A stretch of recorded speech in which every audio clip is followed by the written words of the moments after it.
Welcome students. In previous class we have taken detailed discussion of rate law.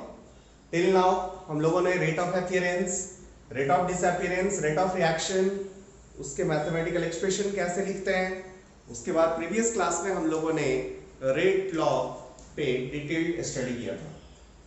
Now in this class we are going to discuss order, molecularity, elementary reaction, complex reaction. ये सारी चीजें हम लोग discuss करेंगे. फिर last में हम लोग जीरो ऑर्डर रिएक्शन मींस बारी बारी से एक एक ऑर्डर लेके उसके डिटेल्ड स्टडी करेंगे. Come to the order of a reaction. To the topic order of a reaction. जैसा कि आपको रेट लॉ में बताया गया था, for an general chemical reaction AA, let suppose ये केमिकल रिएक्शन लिया आपने AA, BB gives out CC/DP.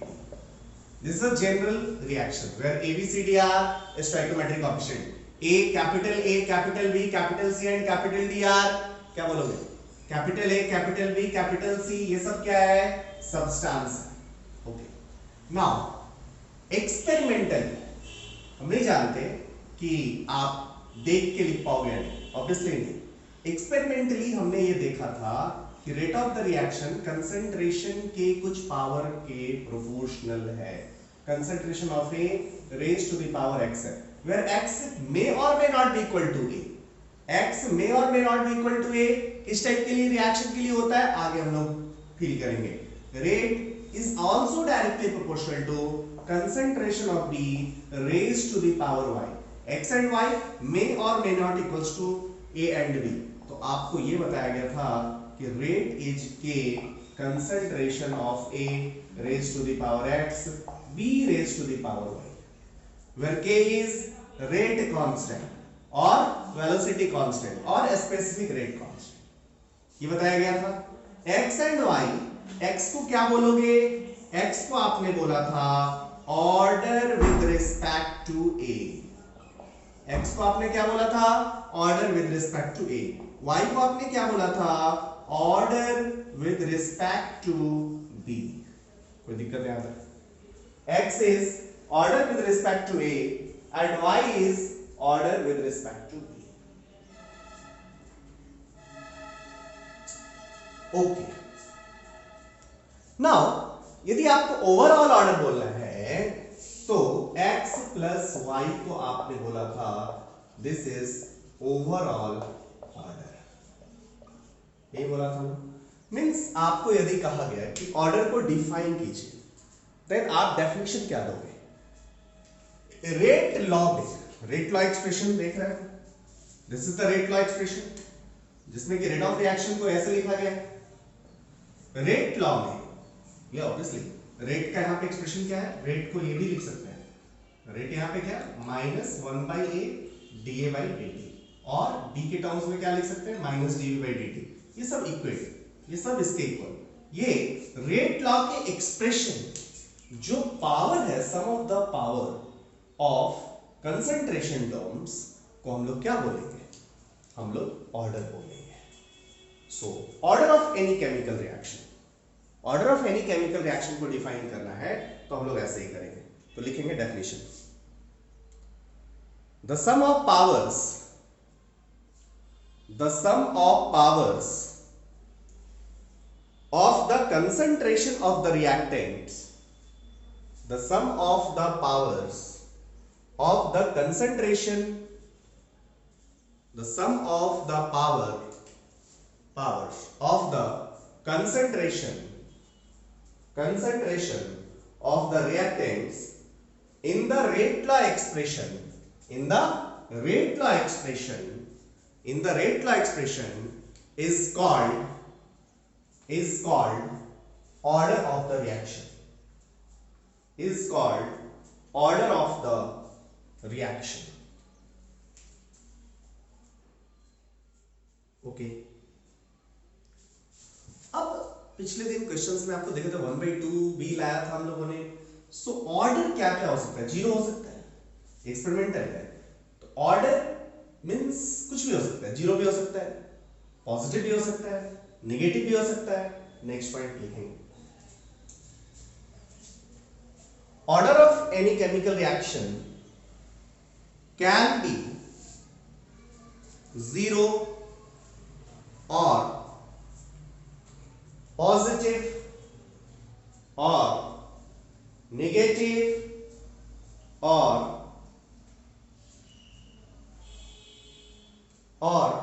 fraction fraction भी हो सकता है, 1/2 भी हो सकता है, 1/3 भी हो सकता है, 1/4 भी हो सकता है. ऑर्डर में भी जीरो, पॉजिटिव, निगेटिव और fraction. Next point what do you mean by zero order? Zero बोलने का मतलब पिछले दिन हम लोगों ने किया था, क्या बोला था? इफ ऑर्डर इज जीरो मतलब क्या है? ऑर्डर इज जीरो देन उस कंसंट्रेशन पे मतलब उसके चेंज से कोई फर्क नहीं पड़ना है. मीन्स आप क्या बोलोगे? If order is zero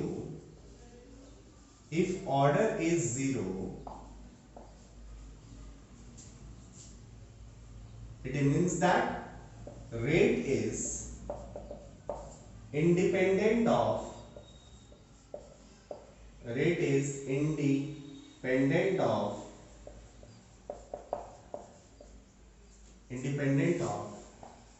that substance. A का ऑर्डर जीरो है, order with respect to A zero है, मतलब ऑर्डर ए पे डिपेंड नहीं करता है, रेट इंडिपेंडेंट हो गया ए पे. समझ आई बात? कल हम लोगों ने इसको देखा भी था. Rate is independent of that substance. Okay, now next point.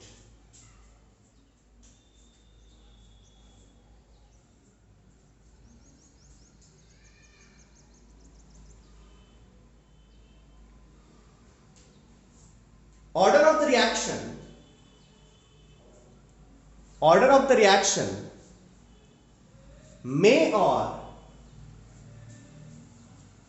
reaction may or may not be equal to the stoichiometric coefficients. Order of the reaction may or may not be equal to the stoichiometric coefficient. अब हम लोग आ रहे हैं just elementary reaction, complex reaction की बात करें तो पता चलेगा कब होगा कब नहीं होगा. नेक्स्ट पॉइंट ये लिख लीजिए. It will be equal to the stoichiometric coefficient of elementary reaction. Order will be equal to the stoichiometric coefficient for the elementary reaction. Elementary reaction हुआ मतलब ऑर्डर क्या होगा? ऑर्डर स्टोइकियोमेट्रिक कोएफिशिएंट के equal हो जाएगा. यदि एलिमेंट्री रिएक्शन नहीं है तो नहीं होगा. एलिमेंट्री रिएक्शन क्या होता है अभी थोड़ी देर में हम लोग आ रहे हैं. सो ये तो आपको समझ आ गया. Next and last point. Order is an experimental quantity. Order is an experimental quantity. Order is an experimental quantity. And it is defined for elementary as well as complex reactions.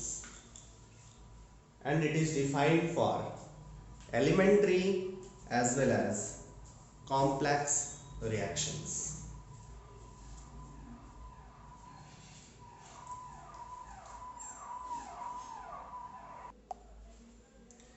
देखो students, on the basis of number of steps बात करोगे. Number of steps के basis पे reaction को दो part में classify किया गया है. First is elementary reaction and second is complex reaction. क्या डिफरेंस है दोनों में, कैसे आप करते हैं, इसकी बात करेंगे. तो मैं आपके सामने एक एग्जांपल रखना चाहूंगा. लेट्स सपोज आप अपने होम टाउन से दिल्ली जाना चाहते हो. कहीं भी आप अपने होम टाउन से दिल्ली जाना चाहते हो. नंबर 1 वे, आप वहां से राजधानी एक्सप्रेस लीजिए और दिल्ली पहुंच जाइए. This first way. Another way आपके दिल्ली जाने का हो सकता है कि आप अपने होम टाउन से अपने स्टेट के जो भी कैपिटल है उस स्टेट की कैपिटल में जाइए। जैसे आप if you are staying in Bihar तो पहले पटना जाइए, वेस्ट बंगाल में हैं तो पहले कोलकाता जाइए, झारखंड में हैं देन आप कहीं कोलकाता जाइए या रांची जाइए, जहाँ भी जाना है कोलकाता ही जाइए। फिर वहाँ पे आप फ्लाइट लीजिए और दिल्ली जाइए। ऑब्वियसली आप हावड़ा स्टेशन पे उतरोगे या आप कहीं भी हो, बिहार झारखंड बंगाल कहीं भी आप हैं, आप ये इस साइड में, तो आप अपने कैपिटल में जाइए, कैपिटल से आप फ्लाइट लेके दिल्ली जाइए। लेट्स सपोज मैं कोलकाता रीजन ले रहा हूँ, तो कोलकाता में आपको सबसे पहले हावड़ा स्टेशन जाना पड़ेगा। हावड़ा स्टेशन से फिर आपको पहले कहाँ जाना पड़ेगा, एयरपोर्ट जाना पड़ेगा, और एयरपोर्ट से फिर आपको फ्लाइट लेके दिल्ली जानी पड़ेगी। मीन्स इस तरीके में 3 स्टेप्स इन्वॉल्व है। Number 1 you're traveling to Howrah. Number 2, from Howrah station to Damdam airport. Now from Damdam airport to Delhi junction. ये 3 स्टेप्स इन्वॉल्व हैं। आउट ऑफ दीज 3 स्टेप्स कोई फास्ट हो सकता है, कोई स्लो हो सकता है। लेट्स सपोज ये दुर्गा पूजा का टाइम है, ऑब्वियसली बहुत रस होता है कोलकाता में, और आप हावड़ा स्टेशन से दमदम एयरपोर्ट कब पहुंचेंगे पता नहीं है। आपको पता है कि चलिए इंडियन रेलवे है 4 से 5 घंटे में आपको कोलकाता हावड़ा स्टेशन पहुंचा देगी, लेकिन पता नहीं दमदम एयरपोर्ट तक आप कितने देर में पहुंचेंगे, आई डोंट नो। सो यदि मल्टीपल स्टेप्स होंगे तो कोई एक स्टेप डिफिकल्ट हो सकता है, स्लोएस्ट हो सकता है, कोई स्टेप फास्टेस्ट होता है। मतलब rate of reaction individual steps का होगा, इंडिविजुअल स्टेप्स के अलग अलग होंगे। सो उस केस में आप लोग स्लोएस्ट स्टेप डिफाइन कर सकते हो, वही सबसे डिफिकल्ट स्टेप होगा, उसी को हम लोग बोलेंगे कि इसी के बेसिस पे your time to travel Delhi depend करेगा। ओके, सेम स्टोरी एलिमेंट्री की बात करेंगे तो जस्ट आपको राजधानी एक्सप्रेस पकड़नी है, जब पहुंचेगी तो पहुंच जाएंगे। सो यहां भी केमिकल रिएक्शन 2 टाइप का होता है। एक ऐसा रिएक्शन जो जस्ट एक स्टेप में एंड हो जाए, दूसरा एक ऐसा रिएक्शन जो एक स्टेप में एक से ज्यादा स्टेप्स लेता हो, ए से बी बना, बी से सी बना, सी से प्रोडक्ट बना। सो a lot of steps are present। इस टाइप के रिएक्शन को हम लोग बोलते हैं एलिमेंट्री रिएक्शन, और जिसमें एक ही स्टेप इन्वॉल्व हो उसको हम लोग बोलते हैं एलिमेंट्री रिएक्शन, और जिसमें मोर देन 1 स्टेप्स इन्वॉल्व हो उसको हम लोग बोलते हैं कॉम्प्लेक्स रिएक्शंस। एलिमेंट्री रिएक्शन में केवल और केवल एक स्टेप इन्वॉल्व होगा। So now come to the definition of elementary reactions.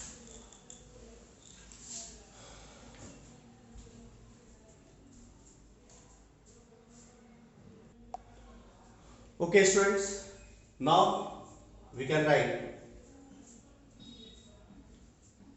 definition of elementary reaction and complex reaction. Reactions taking place in a single state is called elementary reaction. Reactions तो और लिखेंगे, reactions तो मैंने reaction लिखा है। Reaction taking place in a single state is called elementary reaction. Complex reaction को क्या बोलेंगे? Reaction that gives us product in a sequence of elementary reactions, इसी को हम लोग मैकेनिज्म बोलते हैं। ए से बी का बनना, बी से सी का बनना, आगे हम लोग देखेंगे। Sequence of elementary reaction called mechanism is called complex reaction, is called complex reactions. Elementary reaction, complex reaction आपको समझ आ गया होगा। What is elementary reaction, what is complex reaction. Now another word which I have to define today is molecularity. Then हम लोग notes पे आएंगे और एक एक बात करेंगे। Molecularity.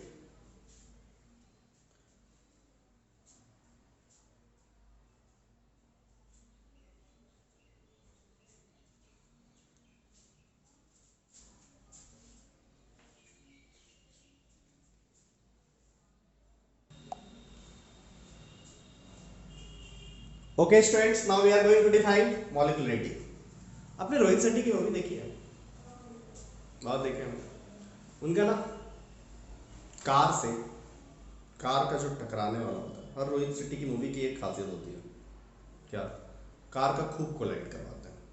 तो थोड़ा सा उसी से मॉलिक्युलरिटी को समझेंगे। मॉलिक्युलरिटी पहले है क्या?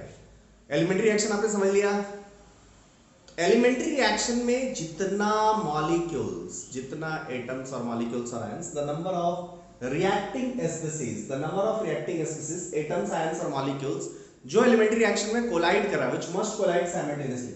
The number of reacting species taking part in an elementary reaction which must collide simultaneously in order to bring about the chemical reaction is called molecularity of a reaction. Obviously मैंने पूरा NCERT छाप दिया है, तो definition के लिए मैं NCERT पे ही स्टिक करता हूँ, बहुत अच्छा है। सब कुछ वर्ड बाई वर्ड ठीक ही रहता है, बट आपको फिर भी आप अपने वर्ड्स पे लिख सकते हैं, नो प्रॉब्लम एट ऑल। बस समझने के लिए क्या सिंपल है भैया, ये क्या होना चाहिए, नंबर ऑफ रिएक्टिंग स्पीसीज को उठाइए जो कि एलिमेंट्री रिएक्शन में, जैसे आप चाह रहे थे यहां से way to travelling to Delhi, आप राजधानी एक्सप्रेस पे जस्ट आपके रेट पे रिएक्शन डिपेंड करना है, आप राजधानी एक्सप्रेस पे पहुंच जाओगे, नहीं तो नहीं, आप लेट हो तो होगे। So number of reacting species which must collide simultaneously, the number of reacting species taking part in an elementary reaction which must collide simultaneously in order to bring about a chemical reaction is called molecularity of a reaction। आप कितना elementary reaction को perform कराने के लिए जो simultaneous collision होगा उसी को हम लोग बोलेंगे मॉलिक्युलरिटी ऑफ अ रिएक्शन। समझ में आ गई बात? मतलब मॉलिक्युलरिटी जो होगा वो एलिमेंट्री रिएक्शंस का स्टोइकियोमेट्रिक कोएफिशिएंट होगा। नहीं, जैसे आप बात करो N2O4 से ये ट्वाइस NO2 का बनना, आप बोलोगे यहां पे एक N2O4 टूट जाएगा तो मतलब N2O4 बस एक ही की जरूरत है आपको, सो इसका मॉलिक्युलरिटी 1 है। समझ में आ रही बात? आप दो की बात करो, A और B कोलाइड करके तब प्रोडक्ट का फॉर्मेशन करते हैं, आप बोलते हैं कि यहां पे मॉलिक्युलरिटी 2 है, बिकॉज A और B जब कोलाइड करेगा, प्रोवाइडेड एलिमेंट्री रिएक्शन है, ये नो है, A और B कोलाइड करके प्रोडक्ट का फॉर्मेशन कर रहा है। सो आप बोलते हैं कि A और B के कॉलिजन से प्रोडक्ट का फॉर्मेशन होगा, सो यदि A और B का कंसंट्रेशन बढ़ाएगा तो प्रोडक्ट का कंसंट्रेशन बढ़ेगा। So rate of reaction A और B के कॉलिजन पे डिपेंड करेगा। सो इसका मॉलिक्युलरिटी A और B के साइमल्टेनियस कॉलिजन पे डिपेंड करेगा और इसका मॉलिक्युलरिटी 2 होगा। अच्छा, 3 A B और C तीन को कोलाइड करना। चलिए रोहित शेट्टी की मूवी वाले में, रोहित शेट्टी की मूवी आप देख रहे हैं, दो कार को कोलाइड करना। अच्छा, रोहित शेट्टी को टेंशन ही नहीं है, दोनों कार को हिला दो, C2H5OH कोलाइड करना, एक रोड पे छोड़ दो कोलाइड कर जाएगा, कोई टेंशन लेने वाली बात नहीं। बट तीन कार को एक साथ कोलाइड कराना है, सोच के जरा देखो, तीन कार कोलाइड कराना है। कुछ लोग सोच रहे होंगे अरे सर इसमें क्या, तीनों को अल्कोहल दे दीजिए ना, गायब, कोलाइड करेगा ही नहीं। एक वर्ड है भैया यहाँ पे, आपने उस पर ध्यान ही नहीं दिया, साइमल्टेनियसली कोलाइड करना चाहिए, ये वर्ड है, आपको साइमल्टेनियस कोलाइड कराना है। What do you mean by this? जैसे ये दोनों आके कोलाइड कर गए और तब तीसरा आके कोलाइड किया, ये नहीं चलेगा। साइमल्टेनियसली ये दोनों, साइमल्टेनियसली ये तीनों आना चाहिए और साइमल्टेनियस कॉलिजन होना चाहिए इन तीनों का एक इंस्टेंट पे, दो का पहले और एक का बाद में, ये नहीं चलेगा, तीनों साइमल्टेनियस कोलाइड करना चाहिए। अब सोचो रोहित शेट्टी को ये करना हो, तीन कार को एक इंस्टेंट ऑफ टाइम 10 AM तीनों कार कोलाइड करने चाहिए, 10 AM तीनों कार कोलाइड करना चाहिए। थोड़ा डिफिकल्ट होगा, नहीं बहुत डिफिकल्ट होगा, सबके ड्राइवर को वेलोसिटी एक्सेलरेशन सब कुछ फिक्स करके एकदम, ये तो रोबोट बैठाना पड़ेगा तभी हो पाएगा, अदरवाइज साइमल्टेनियस कॉलिजन के चांस घटेंगे ही घटेंगे। हाँ, तो मॉलिक्युलरिटी तीन कोलाइड करके और एक स्टेप में प्रोडक्ट का दे रहा है, तो दो कोलाइड करेगा तो प्रोडक्ट कहां बनेगा, तीनों का साइमल्टेनियस कॉलिजन होगा तभी तो प्रोडक्ट बनेगा। सो ऑब्वियसली ये डिफिकल्ट होगा। अब तीन से ज्यादा, चार कार को कोलाइड करना साइमल्टेनियसली, ये तो इम्पॉसिबल ही है। सो आपको ये समझ आया होगा कि मॉलिक्युलरिटी ऑफ जो एलिमेंट्री रिएक्शन आप बात कर रहे हो, ये 1 हो सकता है, 2 हो सकता है, 3 हो सकता है, जैसे जैसे बढ़ा रहे हो ना डिफिकल्ट होता जा रहा है, but molecularity greater than 3 impossible almost. समझ में आई बात? सो पहली बात, आप मॉलिक्युलरिटी का डेफिनेशन लिख ले होंगे। मॉलिक्युलरिटी के डेफिनेशन के बाद हम लोग इसके आगे के कुछ पॉइंट्स लिखेंगे। पॉइंट नंबर 1, मॉलिक्युलरिटी कैन बी 1 और 2 और 3, बस यही 3, फ्रैक्शन नहीं हो सकता। Number of reacting species fraction में कैसे आएगा? नहीं वो हाफ लिखा हुआ था, अरे यार वो एलिमेंट्री था, कैसे हाफ? क्या वो इंफॉर्मेशन दे रहा है, ए और बी कोलाइड कर रहे हैं, उसका इंफॉर्मेशन दे रहा है, वो हाफ ए कैसे कोलाइड करे, ये तो नहीं हो सकता। So number of reacting species यदि बात कर रहा है तो आइदर 1 होगा, 2 होगा और 3 होगा। नंबर ऑफ रिएक्टिंग स्पीसीज की बात कर रहा है तो 1 होगा, 2 होगा, 3 होगा। ग्रेटर देन 4 क्यों होगा? क्योंकि साइमल्टेनियस को ग्रेटर देन 3 में प्रॉब्लम क्या है? बिकॉज साइमल्टेनियस कॉलिजन मुश्किल है। अंडरस्टूड और not? So molecularity can be 1 or 2 or 3, never fraction. Understood or not? Just like order. Okay. पहला पॉइंट तो आप लोगों ने लिख लिया होगा, मॉलिक्युलरिटी। सो फटाफट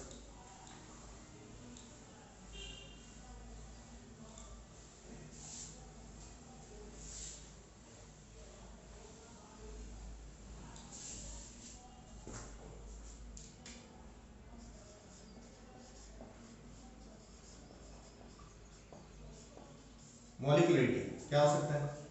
कैन बी 1, 2 और 3।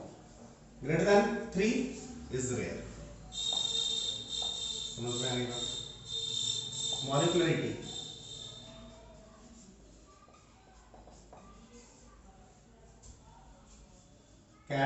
can't be fraction, number of, है ना, कभी फ्रैक्शनल नहीं हो सकता। Next point.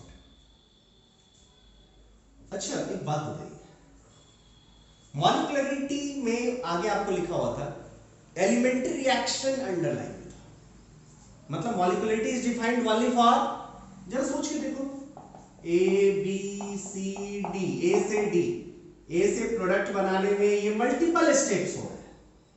If multiple steps are involved तो भैया ए से प्रोडक्ट बनाने का ये मैकेनिज्म है। ए से बी बनता है, बी से सी बनता है, सी से बी बनता है। ढेर सारे स्टेप्स, एलिमेंट्री स्टेप्स में प्रोडक्ट का फॉर्मेशन हो रहा है। सो इस रिएक्शन का मॉलिक्युलरिटी डिफाइन करोगे तो क्या बोलोगे? ए कोलाइड कर रहा है, ये तो कोलाइड ही नहीं कर रहा है, तो बी में कन्वर्ट हो रहा है, बी फिर सी में कन्वर्ट हो रहा है, सी पी में कन्वर्ट हो रहा है। अलग अलग एलिमेंट्री स्टेप्स की मॉलिक्युलरिटी डिफरेंट है। ओवरऑल रिएक्शन का मॉलिक्युलरिटी कैसे डिफाइन करोगे? तो मॉलिक्युलरिटी जो डिफाइंड होगा, it is defined only for elementary reaction. There is no meaning for complex reaction. समझ में आई बात? So next point is molecularity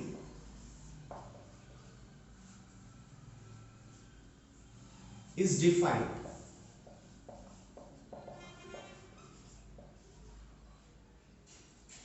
for elementary reactions.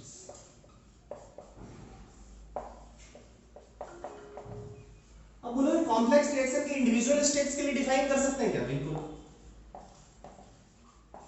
For complex reaction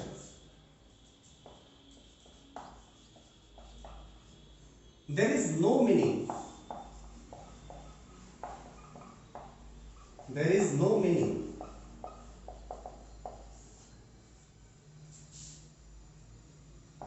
there is no meaning किसके लिए? For the molecularity of overall reaction.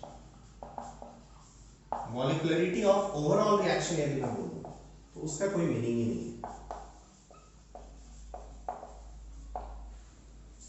For complex reaction there is no meaning for the molecularity of overall reaction. Molecularity of overall reaction यदि बात करें तो meaningless है, हाँ, but individual steps की मॉलिक्युलरिटी define करी जा सकती है। बट फिर भी यदि बोले कॉम्प्लेक्स रिएक्शन आगे बात करेंगे, उसकी मॉलिक्युलरिटी की बात करेंगे, तो कॉम्प्लेक्स रिएक्शन के मॉलिक्युलरिटी की बात करेंगे, कोई बात नहीं यार, मतलब उसका हम लोग आरडीएस की मॉलिक्युलरिटी बोल रहे हैं, बस यही समझेंगे।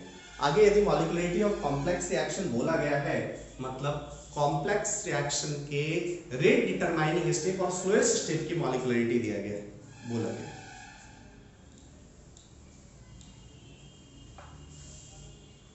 समझ में आ गई बात?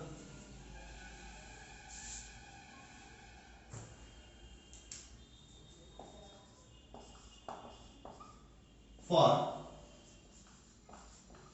complex reaction, molecularity for each steps can be defined. Each steps each elementary step कह लीजिए, each elementary step can be defined. यदि कुछ नहीं बोला है और कह दिया कि ये भैया ये कॉम्प्लेक्स रिएक्शन है बट इसका मॉलिक्यूलर डिफाइन किया गया है, तो किसका डिफाइन करेंगे? आरडीएस का। समझ में आएगा?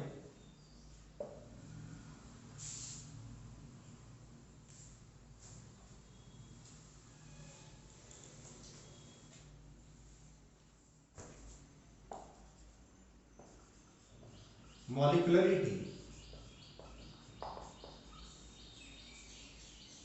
of slowest state or RDS, rate determining state of complex reaction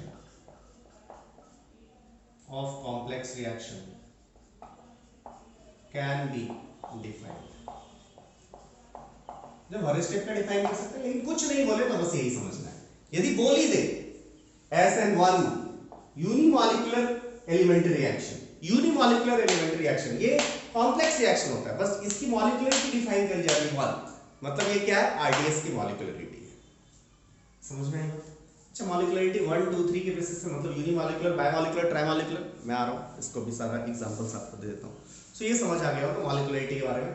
molecularity 1 2 3 हो सकता है, मॉलिक्यूलरिटी एलिमेंट्री स्टेप्स के लिए डिफाइन किया गया है, मॉलिक्यूलरिटी एलिमेंट्री रिएक्शन में डिफाइन करेंगे, कॉम्प्लेक्स रिएक्शन के ओवरऑल मॉलिक्यूलरिटी का कोई मतलब नहीं हो सकता है, molecularity can not be fraction. समझ में आ गई होगी बात? बोलिए भैया।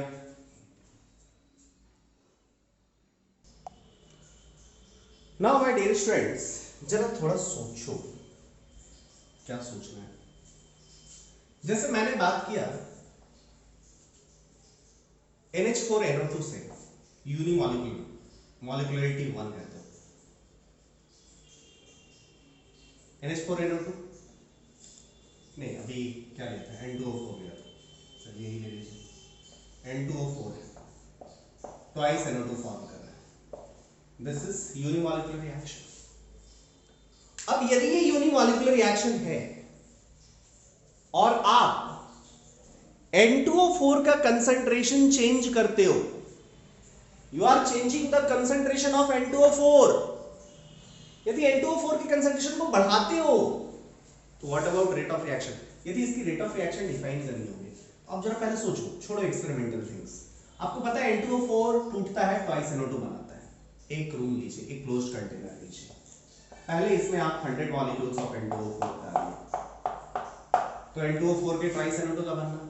अब आप इसमें 200 डालिए, ऑब्वियसली रेट ऑफ फॉर्मेशन ज्यादा होगा ना, सो आप कहोगे रेट जो होगा वो मुझे सीधा दिख रहा है कि it's directly proportional to concentration of N2O4। Clearly दिख रहा है। आप बायमॉलिक्यूलर ले लीजिए, A+B गिव्स आउट प्रोडक्ट। आप बोलोगे A का कंसंट्रेशन यदि बढ़ाओगे तो A बढ़ेगा, यदि यहां पे A है और B दो टाइप है, A बढ़ेगा, A को अभी आप केवल 2 रखो, 3 रखो और अब 6 कर दो, तो A का B के साथ कोलाइड करने का टेंडेंसी तो बढ़ा ना, बढ़ा मतलब रेट ऑफ रिएक्शन उतना, जैसे पहले 3A टकरा रहा था अब 6A टकराएगा, मतलब obviously rate directly proportional to concentration of A। 3A टकरा के प्रोडक्ट फॉर्म करता, ये टकराने का, ये और ये, अब और 3 डाल दिए तो ये 3 भी टकरा के प्रोडक्ट फॉर्म कर सकता है B के साथ। सो रेट सीधा डबल हो गया, इसको डबल करने से रेट डबल, मतलब rate directly proportional to concentration of A। Same thing for B, rate is directly proportional to concentration of B। Means आप कह सकते हो कि rate is directly proportional to concentration of A into B। मतलब ये आप कहना चाह रहे हो, हाँ आप सही समझ रहे हो, आप भी यही समझ रहे होंगे कि जैसे यहां पे मॉलिक्यूलरिटी 1 है तो ऑर्डर भी 1 है। यहां मॉलिक्यूलरिटी 1 1 2 है, यहां मॉलिक्यूलरिटी 1 1 2 है। मॉलिक्यूलरिटी क्यों डिफाइन कर रहे हैं? बिकॉज मैंने पहले कहा कि ये एलिमेंट्री रिएक्शन है, ऑर्डर भी 2 आया, देख पा रहे हो आप? मॉलिक्यूलरिटी 1 1, ऑर्डर 1 1, मतलब ये आपका क्लियर हो गया होगा कि for elementary reactions order and molecularity will be equal and it will be equated or related to stoichiometric coefficients. मतलब मैं जो हमेशा बोलता था कि ऑर्डर मे और may not be equal to stoichiometric coefficient, यहां पे देख रहे हैं order is equal to stoichiometric coefficient, मतलब उस लाइन का आपको एक्सप्लेनेशन मिला कि ऑर्डर कब स्टोइकोमेट्रिक कोएफिशिएंट के इक्वल होगा, ऑर्डर तब स्टोइकोमेट्रिक कोएफिशिएंट के इक्वल होगा जब रिएक्शन एलिमेंट्री होगा, ऑर्डर कब स्टोइकोमेट्रिक कोएफिशिएंट के इक्वल नहीं होगा जब कॉम्प्लेक्स होगा। आप बोलोगे कॉम्प्लेक्स वाला, चलिए एलिमेंट्री तो समझ में आ गया, कॉम्प्लेक्स के लिए थोड़ा समझ नहीं आया कैसे। आप जब आप कॉम्प्लेक्स रिएक्शन की बात करते हैं तो आप एक तो रिएक्शन एक स्टेप में तो होता नहीं है, ये क्या होता है, जैसे आप रिएक्शन ए से बात की, ए पहले बी और सी में टूटा, ओके, बी और सी कोलाइड करके डी दिया, अब डी प्रोडक्ट का फॉर्मेशन किया। लेट्स सपोज किसी हाइपोथेटिकल रिएक्शन का ये मैकेनिज्म आपने देखा, आपने एक्सपेरिमेंटली डिटरमाइन किया। अब पहले स्टेप की मॉलिक्यूलरिटी 1 है, ए मतलब रेट ए की कंसंट्रेशन पे डिपेंड करेगा। अब बी और सी जब बनेगा तो बी और सी के कॉलिजन कितना हो रहा है इस पे डी का फॉर्मेशन डिपेंड करेगा, मतलब इसका रेट अलग होगा, इसका अलग, इसका अलग, तो ओवरऑल रिएक्शन का ऐसे कैसे बोल देंगे आप, अब तो सीधा आपको दिखाई नहीं देगा, तो एक्सपेरिमेंटली दिखेगा इसके कॉलिजन का फैक्टर, फिर इसका। कॉम्प्लेक्स रिएक्शन में आप देख के नहीं बोल सकते, कॉम्प्लेक्स रिएक्शन में आप देखें तो यहां से ए से पी हो रहा है, बट ए से पी, ए तो बी और सी बना रहा है, फिर बी और सी कैसे कोलाइड करके डी बन रहा है, फिर डी कितना टूट रहा है पी में, ये सारे फैक्टर्स डिपेंड करेंगे। तो आप केवल ए को देख के मतलब इसके स्टोइकोमेट्रिक कोएफिशिएंट पे रेट लॉ बोल नहीं सकते। सो अब पॉइंट क्लियर हुआ क्या। So next point for the molecularity क्या लिखेंगे, मॉलिक्यूलरिटी या ऐसे लिखेंगे for elementary reactions, for elementary reactions क्या क्या लिखेंगे, order and molecularity will be equal, ये दोनों इक्वल होगा, and both are equal and both are equated to, both can be equated to stoichiometric coefficient, मतलब ऑर्डर, मॉलिक्यूलरिटी, ये सब stoichiometric coefficient के इक्वल हो जाएगा, स्टोइकोमेट्रिक कोएफिशिएंट के इक्वल हो जाएगा। तो समझ आ गया होगा। तो हम लोग जो बात कर रहे थे, ऑर्डर मे और मे नॉट भी स्टोइकोमेट्रिक कोएफिशिएंट पे डिपेंड करता है। तो ऑर्डर स्टोइकोमेट्रिक कोएफिशिएंट के इक्वल कब होगा, जब रिएक्शन एलिमेंट्री होगा। ऑर्डर कब इक्वल नहीं होगा, for a complex reaction.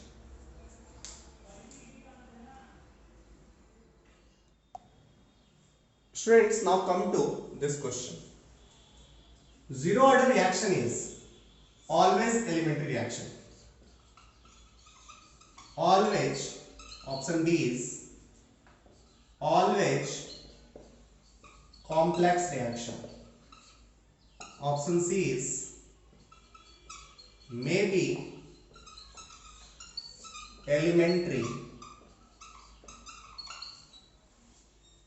or maybe complex reaction.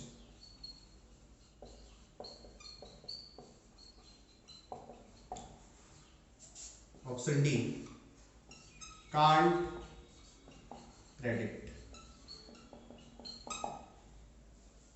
चलिए जल्दी, zero order reaction is always elementary reaction, always complex reaction, maybe elementary reaction or maybe complex reaction, can't predict, fast.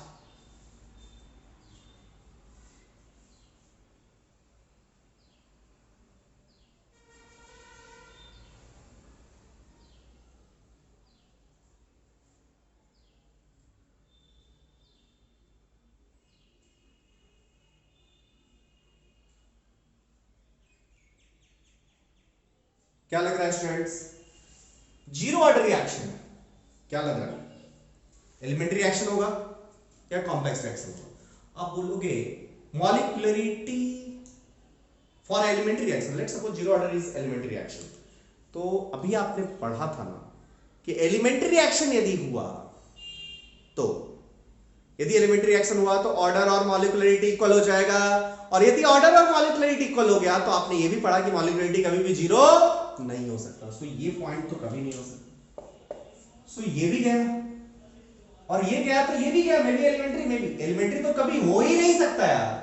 मतलब क्या हो सकता है? जब कभी एलिमेंट्री नहीं होगा तो ऑलवेज कॉम्प्लेक्स रिएक्शन होगा। अंडरस्टूड और not?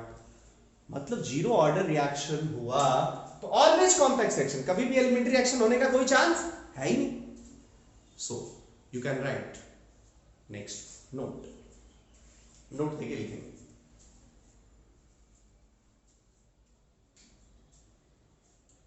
if order of the reaction is क्या जीरो और फ्रैक्शन जीरो और फ्रैक्शन और negative, then reaction is always complex, then reaction is always complex reaction.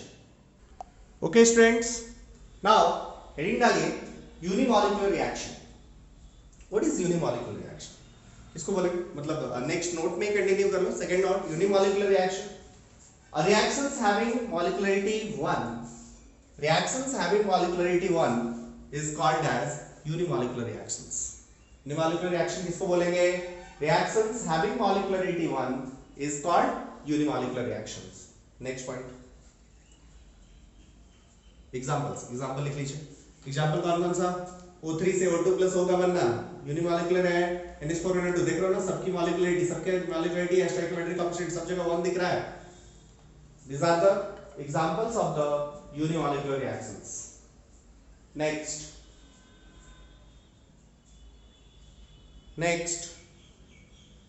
bimolecular reaction, bimolecular reactions, reactions having molecularity 2 is called bimolecular reaction. Reactions having molecularity 2 is called bimolecular reactions. Example, reactions having molecularity 2 is called bimolecular reactions. Example,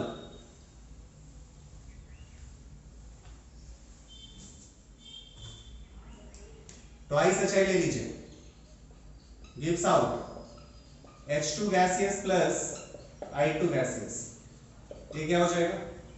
biomolecular reaction का example है। Next क्या? ट्राइमॉलिक्यूलर reaction. ट्राइमॉलिक्यूलर reaction कौन सा reaction? मॉलिक्युलरिटी 3 होगा तो molecularity 3 तो trimolecular. Reactions having molecularity 3 is, reactions having molecularity 3 is trimolecular reactions. Twice NO, example, twice NO plus O2 gives out twice NO2. देखिए, अब देख के नहीं बोल सकते, मतलब अब यदि आपको ये डाउट हो कि हम देख के बोल रहे हैं क्या एलिमेंट्री कॉम्प्लेक्स है, नो, एक्सपेरिमेंटल एविडेंस आपको ध्यान रखना पड़ेगा। ये रिएक्शन है, या फिर बोलेगा कुछ डाटा देगा, कुछ ऐसा देगा जिससे कि आपको लगेगा। आप देख के नहीं बोल सकते ये रिएक्शन हमारा एलिमेंट्री रिएक्शन है। अंडरस्टूड? रिएक्शन ग्रेटर मॉलिक्युलरिटी 3 से ज्यादा, ये तो पॉसिबल ही नहीं है भैया। 4 और 3 और 4 से ज्यादा पॉसिबल नहीं है।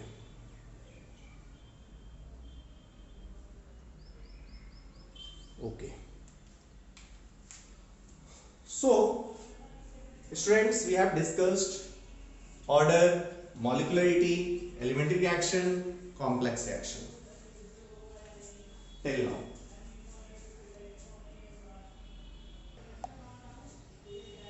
स्टूडेंट्स, इसके बाद हम लोग जो लाइव क्लास हो रहे हैं उसमें हम लोग जेईई मेन नीट एडवांस के कुछ क्वेश्चंस डिस्कस करेंगे। आपको ऑब्वियसली बताया जाएगा कौन से क्वेश्चन करना है, वो क्वेश्चन आप करेंगे इसमें हम लोग जेई मेन नीट और जेई एडवांस के क्वेश्चन अभी तक एक सारा डिस्कस कर लेंगे, फिर आगे के टॉपिक्स का आगे हम लोग कंटिन्यू करेंगे. So our next lecture will be based on integrated rate equations.